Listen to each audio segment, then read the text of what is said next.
Kejadian pasalnya yang ke-25. Abraham mengambil pula seorang istri, namanya Ketura. Perempuan itu melahirkan baginya Zimran, Yoksan, Medan, Midian, Isbak dan Suah. Yoksan memperanakan Sheba dan Dedan. Keturunan Dedan ialah orang Asyur, orang Letus dan orang Lem. Anak-anak Midian ialah Eva, Efer, Henoh, Abida dan Elda. Itulah semuanya keturunan Ketura. Abraham memberikan segala harta miliknya kepada Ishak, tetapi kepada anak-anaknya, yang diperolehnya dari gundik-gundiknya ia memberikan pemberian, kemudian ia menyuruh mereka masih pada waktu ia hidup, meninggalkan Ishak, anaknya, dan pergi ke sebelah timur, ke tanah timur. Abraham mencapai umur 175 tahun, lalu ia meninggal. Ia mati pada waktu telah putih rambutnya, tua dan suntuk umur, maka ia dikumpulkan kepada kaum leluhurnya. Dan anak-anaknya, Ishak dan Ismail, menguburkan dia dalam gua Mahpela, di padang Efron bin Zohar, orang Het itu, padang yang letaknya di sebelah timur Mamre, yang telah dibeli Abraham dari Bani Het. Di sanalah terkubur Abraham dan Sarah istrinya. Setelah Abraham mati, Allah memberkati Ishak, anaknya itu, dan Ishak diam dekat sumur Lahairoi. Inilah keturunan Ismail, anak Abraham, yang telah dilahirkan baginya oleh Hagar, perempuan Mesir, hamba Sarah itu. Inilah nama anak-anak Ismail, disebutkan menurut urutan lahirnya. Nebayot, anak sulung Ismail, selanjutnya Kedar, Adbil, Mibsam, Misima, Duma, Masa, Hadad, Tema, Yetur, Nafish dan Ketma. Itulah anak-anak Ismail, dan itulah nama-nama mereka, menurut kampung mereka dan menurut perkemahan mereka, 12 orang raja, masing-masing dengan sukunya. Umur Ismail ialah 137 tahun. Sesudah itu, ia meninggal. Ia mati dan dikumpulkan kepada kaum leluhurnya. Mereka itu mendiami daerah dari Hawilah sampai Shur, yang letaknya di sebelah timur Mesir ke arah Asyur. Mereka menetap berhadapan dengan semua saudara mereka. Inilah riwayat keturunan Ishak, anak Abraham. Abraham memperanakan Ishak, dan Ishak berumur 40 tahun. Ketika Ribka, anak Betuel, orang Aram dari Padan Aram, saudara perempuan Laban orang Aram itu, diambilnya menjadi istrinya. Berdoalah Ishak kepada Tuhan untuk istrinya, sebab istrinya itu mandul. Tuhan mengabulkan doanya, sehingga Ribka, istrinya itu, mengandung. Tetapi anak-anaknya bertolak-tolakan di dalam rahimnya dan ia berkata, "Jika demikian halnya, mengapa aku hidup?" Dan ia pergi meminta petunjuk kepada Tuhan. Firman Tuhan kepadanya, "Dua bangsa ada dalam kandunganmu, dan dua suku bangsa akan berpencar dari dalam rahimmu. Suku bangsa yang satu akan lebih kuat dari yang lain, dan anak yang tua akan menjadi hamba kepada anak yang muda." Setelah genap harinya untuk bersalin, memang anak kembar yang di dalam kandungannya. Keluarlah yang pertama, warnanya merah, seluruh tubuhnya seperti jubah berbulu, sebab itu ia dinamai Esau. Sesudah itu keluarlah adiknya, tangannya memegang tumit Esau, sebab itu ia dinamai Yakub. Ishak berumur 60 tahun pada waktu mereka lahir. Lalu bertambah besarlah kedua anak itu. Esau menjadi seorang yang pandai berburu, seorang yang suka tinggal di padang, tetapi Yakub adalah seorang yang tenang, yang suka tinggal di kemah. Ishak sayang kepada Esau, sebab ia suka makan daging buruan, tetapi Ribka kasih kepada Yakub. Pada suatu kali Yakub sedang memasak sesuatu, lalu datanglah Esau dengan lelah dari padang. Kata Esau kepada Yakub, "Berikanlah kiranya aku menghirup sedikit dari yang merah-merah itu, karena aku lelah." Itulah sebabnya namanya disebutkan Edom. Tetapi kata Yakub, "Juallah dahulu kepadaku hak kesulunganmu." Sahut Esau, "Sebentar lagi aku akan mati. Apakah gunanya bagiku hak kesulungan itu?" Kata Yakub, "Bersumpahlah dahulu kepadaku." Maka bersumpahlah ia kepada Yakub, dan dijualnyalah hak kesulungannya kepadanya. Lalu Yakub memberikan roti dan masakan kacang merah itu kepada Esau. Ia makan dan minum, lalu berdiri dan pergi. Demikianlah Esau memandang ringan hak kesulungan itu. Kejadian pasalnya yang ke-26. Maka timbullah kelaparan di negeri itu. Ini bukan kelaparan yang pertama, yang telah terjadi dalam zaman Abraham. Sebab itu Ishak pergi ke Gerar, kepada Abimelek, raja orang Filistin. Lalu Tuhan menampakkan diri kepadanya serta berfirman, "Janganlah pergi ke Mesir, diamlah di negeri yang akan kukatakan kepadamu. Tinggallah di negeri ini sebagai orang asing. Maka aku akan menyertai engkau, dan memberkati engkau, sebab kepadamulah, dan kepada keturunanmu akan kuberikan seluruh negeri ini. Dan aku akan menepati sumpah yang telah kuikrarkan kepada Abraham, ayahmu. Aku akan membuat banyak keturunanmu seperti bintang di langit. Aku akan memberikan kepada keturunanmu seluruh negeri ini, dan oleh keturunanmu, semua bangsa di bumi akan mendapat berkat. Karena Abraham telah mendengarkan firman-Ku, dan memelihara kewajibannya kepadaku, yaitu segala perintah, ketetapan, dan hukum-Ku." Jadi tinggallah Ishak di Gerar. Ketika orang-orang di tempat itu bertanya tentang istrinya, berkatalah ia, "Dia saudaraku," sebab ia takut mengatakan, "Ia istriku," karena pikirnya, "Jangan-jangan aku dibunuh oleh penduduk tempat ini karena Ribka, sebab elok parasnya."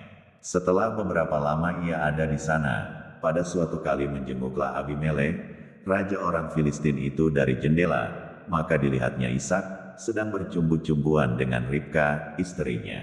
Lalu Abimelek memanggil Ishak dan berkata, "Sesungguhnya dia istrimu, masakan engkau berkata, 'Dia saudaraku'?"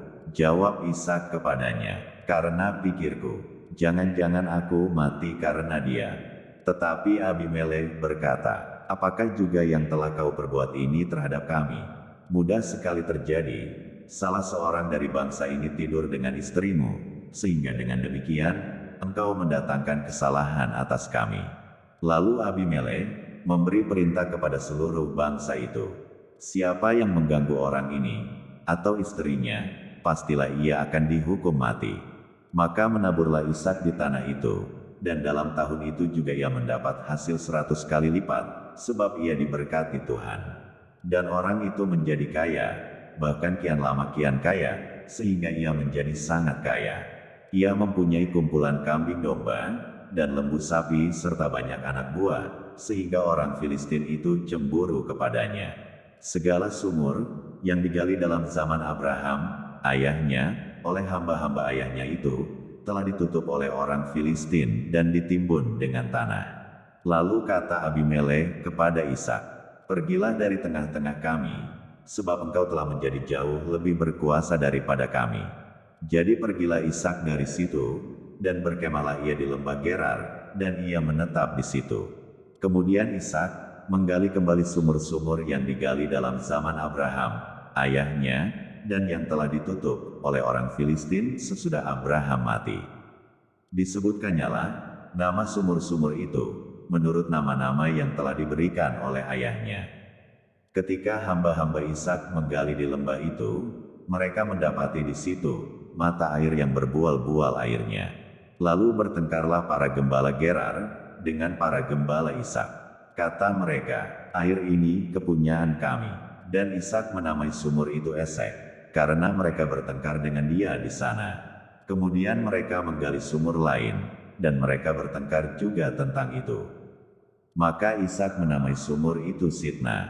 Ia pindah dari situ, dan menggali sumur yang lain lagi, tetapi tentang sumur ini mereka tidak bertengkar. Sumur ini dinamainya Rehobot, dan ia berkata, "Sekarang Tuhan telah memberikan kelonggaran kepada kita, sehingga kita dapat beranak cucu di negeri ini." Dari situ ia pergi ke Bersheba. Lalu pada malam itu, Tuhan menampakkan diri kepadanya serta berfirman, "Akulah Allah ayahmu Abraham, janganlah takut, sebab aku menyertai engkau, aku akan memberkati engkau, dan membuat banyak keturunanmu karena Abraham, hambaku itu." Sesudah itu Ishak mendirikan mezbah di situ, dan memanggil nama Tuhan. Ia memasang kemahnya di situ, lalu hamba-hambanya menggali sumur di situ. Datanglah Abimelek dari Gerar mendapatkannya, bersama-sama dengan Ahuzat, sahabatnya, dan Pikhol, kepala pasukannya.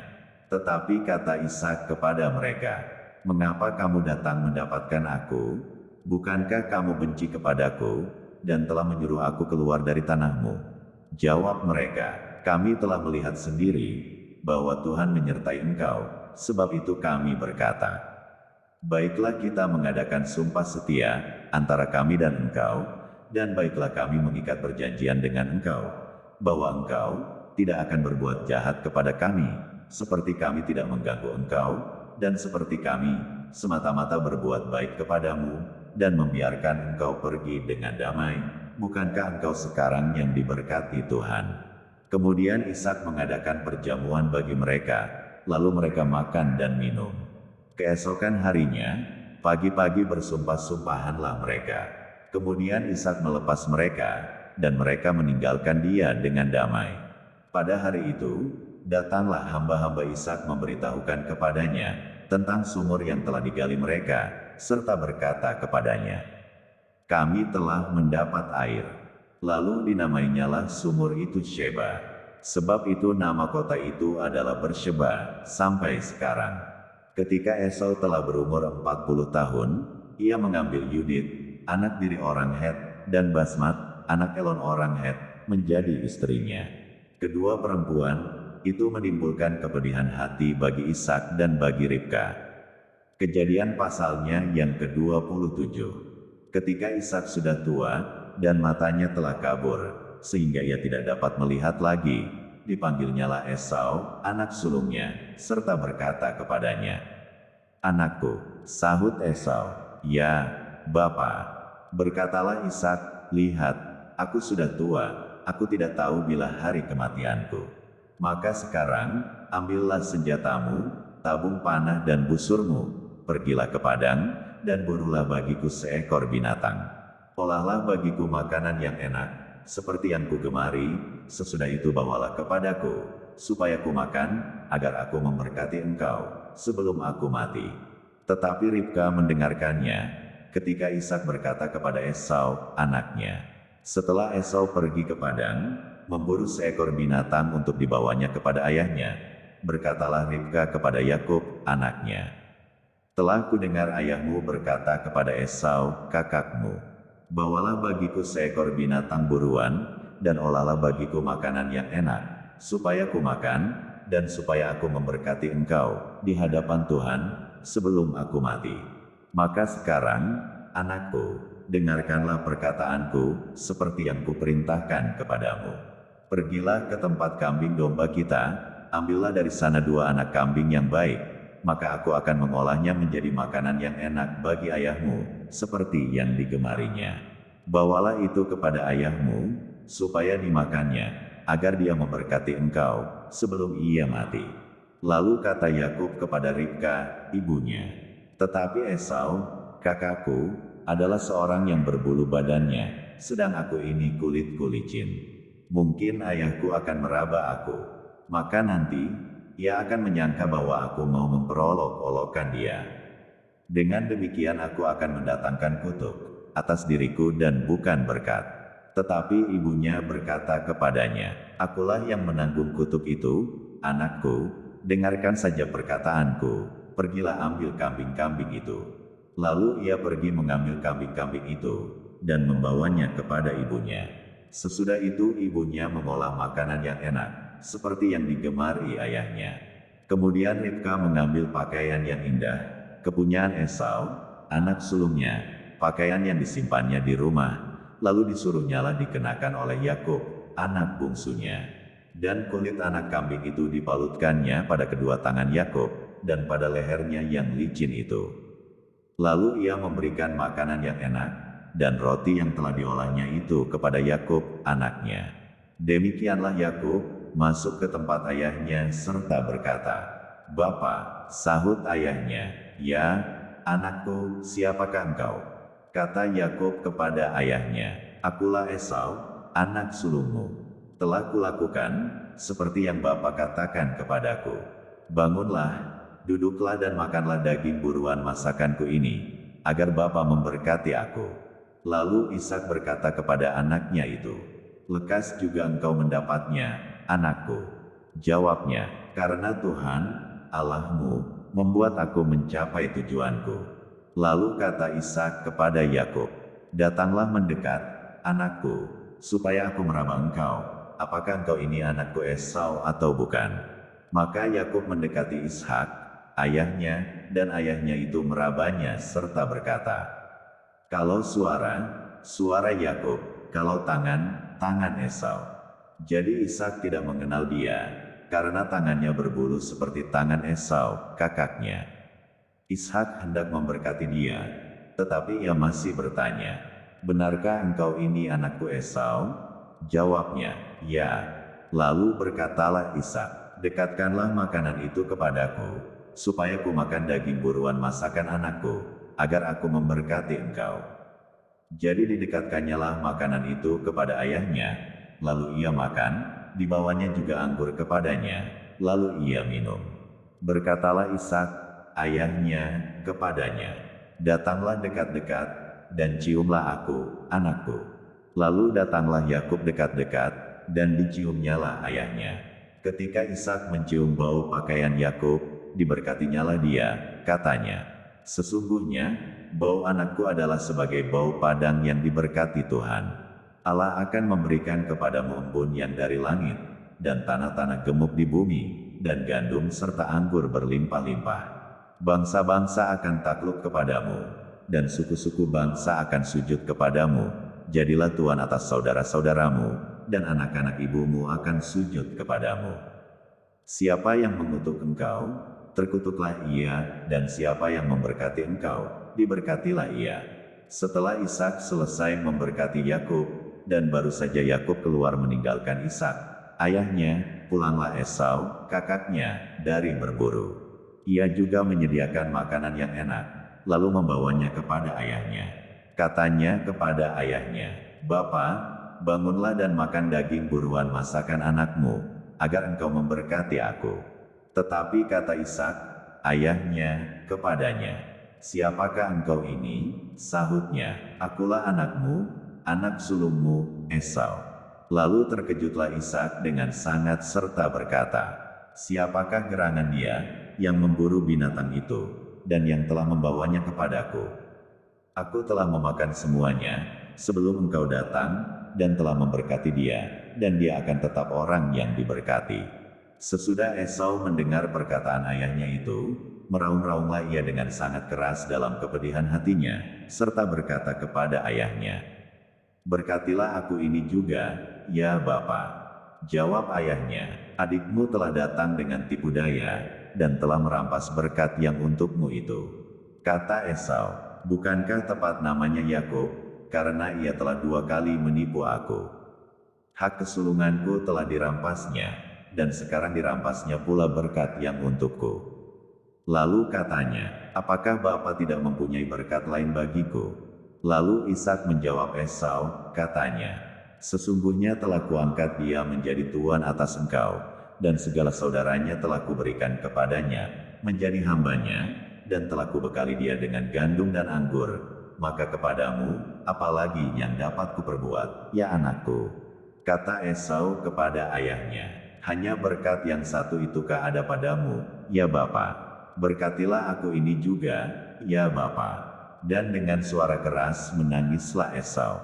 Lalu Ishak, ayahnya, menjawabnya, sesungguhnya tempat kediamanmu akan jauh dari tanah-tanah gemuk di bumi, dan jauh dari embun dari langit di atas. Engkau akan hidup dari pedangmu, dan engkau akan menjadi hamba adikmu. Tetapi akan terjadi kelak, apabila engkau berusaha sungguh-sungguh, maka engkau akan melemparkan kuk itu dari tengkukmu. Esau menaruh dendam kepada Yakub, karena berkat yang telah diberikan oleh ayahnya kepadanya, lalu ia berkata kepada dirinya sendiri, hari-hari berkabung karena kematian ayahku itu tidak akan lama lagi, pada waktu itulah Yakub, adikku, akan kubunuh. Ketika diberitahukan perkataan Esau, anak sulungnya itu kepada Ribka, maka disuruhnyalah memanggil Yakub, anak bungsunya, lalu berkata kepadanya, Esau, kakakmu, bermaksud membalas dendam membunuh engkau. Jadi sekarang, anakku, dengarkanlah perkataanku, bersiaplah engkau dan larilah kepada Laban, saudaraku, ke Haran, dan tinggallah padanya beberapa waktu lamanya, sampai kegeraman dan kemarahan kakakmu itu surut daripadamu, dan ia lupa apa yang telah engkau perbuat kepadanya. Kemudian aku akan menyuruh orang menjemput engkau dari situ. Mengapa aku akan kehilangan kamu berdua pada satu hari juga? Kemudian Ribka berkata kepada Ishak, aku telah jemu hidup karena perempuan-perempuan Het itu. Jikalau Yakub juga mengambil seorang istri dari antara perempuan negeri ini, semacam perempuan Het itu, apa gunanya aku hidup lagi?